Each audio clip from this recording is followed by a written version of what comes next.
যে আমার ঝুলন্ত মরদেহ আমার মরদেহ ঝুলন্ত অবস্থায় পাওয়া গেছে।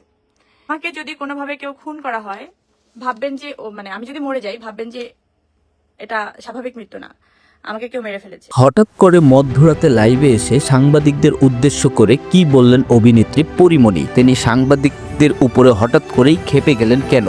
চলুন ভিডিওটি দেখে আসি। সম্পূর্ণ ভিডিও না টেনে দেখতে থাকুন। আজকে আমি সেম কথাটাই বলবো। এই যে ঝুলন্ত মরদেহটা উদ্ধার করলো অনেকেই আমার, তারপর মৃত মানুষ লাইভে এসে কথা বলতেছে আপনাদের সাথে। দেখেন, মানুষ একটা হয়তো কোনো একটা কার্যের জন্য, আবার ওই 4 বছর আগে যেটা হয়েছিল যে কোনো একটা ফোকাস সরানোর জন্য পরীমণিকেই মানুষ বেছে নেয়। আলুর দাম কেন বাড়লো, পরীমণির নামে নিউজ করে দাও। তো কি নিউজ করলো? পরীমণির একটা বিয়ে হয়েছে, তো এখন বিয়ে শাদী দিতে পারছে না বলে একদম মেরে ফেলে ওকে। ঠিক আছে, এখন যেটা চলছে ইদানিং বাংলাদেশে, এই মুহূর্তে,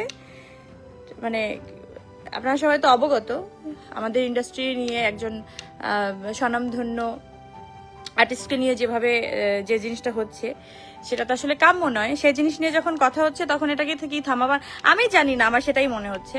আবার এটার পেছনে এমনও থাকতে পারে যে হ্যাঁ, আজকে একটা জীবিত মানুষকে মেরে ফেললাম, তারপর ও যদি কোনো রিয়াকশনটা না দেয়, তাহলে এবার দেখি কোনো অ্যাকশনে যাওয়া যায় কিনা।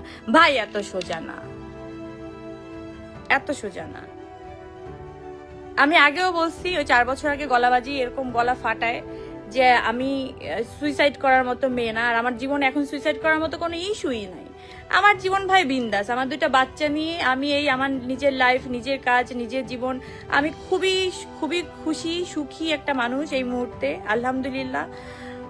আমি আমার ফ্যামিলি নিয়ে অনেক খুশি। এই খুশির মধ্যে আপনারা কেউ আপনাদের জীবনযাপন ঢুকিয়ে দেবেন না। কোনো কিছু হলে ভাই আর অন্য কিছু খুঁজে পান না। পরীমণির কেন এত কি সমস্যা জীবনে? একটা নিউজের হেডিং এর জন্য খালি পরীমণির নিয়ে টানানি কেন? আপনাদের কি ভাবেন? একটা জলজন্ত মানুষকে মেরে ফেলতেছে, আবার এটা নিয়ে নিউজ করতেছে। আবার কি এটা এই মাত্র জানা গেল পরীমণির নিউজটা আসলে কি মৃত কি এই রিলেটেড যেটা নিউজটা, এটা ভুয়া। কতটা শেমলেস এরা। আপনারা আসলে আদৌ মানুষ? নাম আছে শুয়োরের বাচ্চা, হচ্ছে শুয়োরের বাচ্চা, অমুকের বাচ্চা হচ্ছে অমুকের বাচ্চা, একটা নিজস্ব পরিচয় আছে, কিন্তু আপনাদের আসলে কোনো পরিচয়ই নাই। এই যে এত মানুষ আমাকে ভালোবাসা দিচ্ছে, এত মানুষ আমার সাথে থাকতেছে, কোনো কিছু তোয়াক্কা না করে, এটা কতটুকু আমার জন্য একটা ব্লেসিং না? এটা কত মানুষ পায় বলেন? মানুষের মৃত্যু কামনা করেন না, বুঝেননি? আর মানুষ পরিদের তো মৃত্যু কামনা করতেই নাই। আচ্ছা, যাই হোক, অনেক কিছু বাবা, আমি বেঁচে আছি, বুঝছেন, প্রমাণিত। আর আমি জীবনে সুইসাইড করবো না। আমার সুইসাইডের মতো জীবনে ঘটনা ঘটবেও না।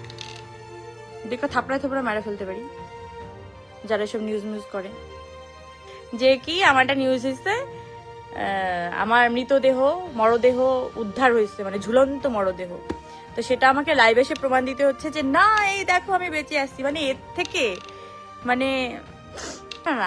আপনারা এই যে দর্শকরা আমাকে এত বেশি ভালোবাসেন, আপনাদের জন্য আমার কোনো কিছু আর তোয়াক্কা করতে ইচ্ছা করে না। কারণ সবকিছু ছাড়িয়ে আপনারা আমাকে এত বেশি ভালোবাসেন, কোনো কিছু আপনারা তোয়াক্কা করেন না।